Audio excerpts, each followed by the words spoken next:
Complex antiplatelet therapy management in patients requiring urgent interventions for pseudoachalasia and esophageal obstruction.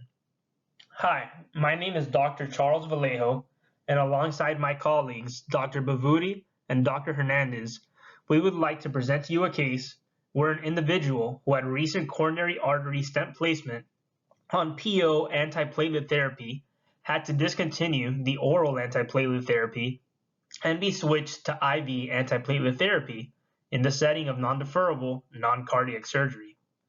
Some background: of the 3 million individuals worldwide who undergo percutaneous coronary intervention each year, approximately 7% to 17% require a noncardiac surgery (NTS) within a year of stent placement.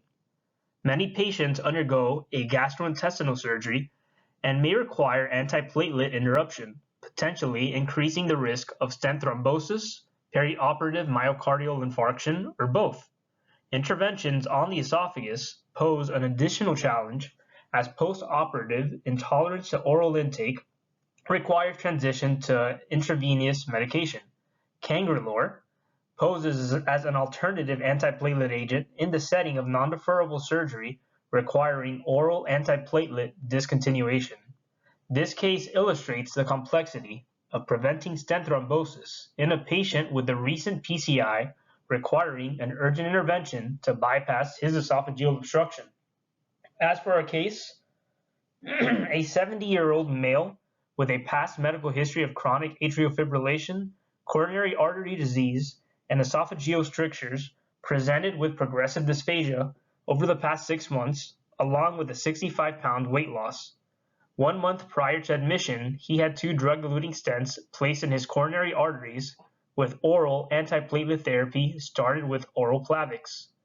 Esophagram on admission revealed narrowing at the GE junction, and as evident by image 1 on this slide, you can see the junction with the bird beak appearance suggestive of an underlying stricture and/or achalasia. Interventional gastroenterology was consulted, recommending a pre-oral endoscopic myomectomy, also known as a POEM procedure. Now, he had to be switched from PO Plavix to IV Cangrelor drip prior to the procedure. PO Plavix was stopped 5 days prior to the procedure, with IV Cangrelor bridging therapy beginning 6 days prior to the POEM procedure while under the observation of ICU.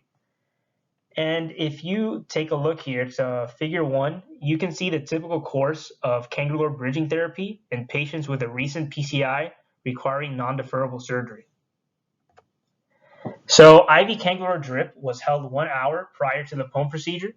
An upper endoscopy revealed the GE junction infiltrating neoplasm with high-grade GE junction stenosis. An esophagastric stent was placed for palliation.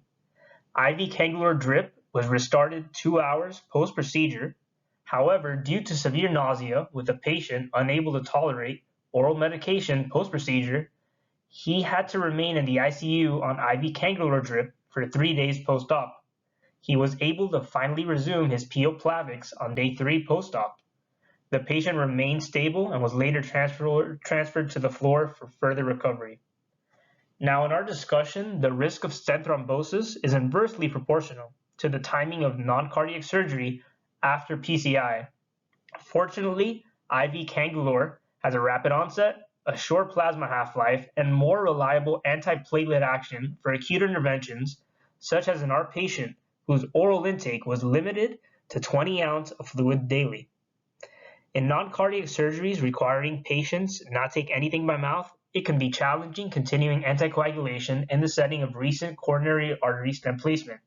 Given the success seen in this patient being transitioned from PO antiplatelet therapy to IV prior to surgery, it can be assumed that IV antiplatelet therapy provides therapeutic benefit in patients undergoing non-cardiac surgery in the setting of recent stent placement. This patient was of particular interest given his inability to tolerate oral meds in the setting of obstructive achalasia due to an esophageal mask. In conclusion, when comparing PO versus IV antiplatelet therapy in the setting of recent coronary stent placement for non-cardiac surgery, IV antiplatelet therapy through the use of Cangrelor can serve as a transient tool in those patients unable to tolerate oral medication in the setting of esophageal obstruction. Thank you.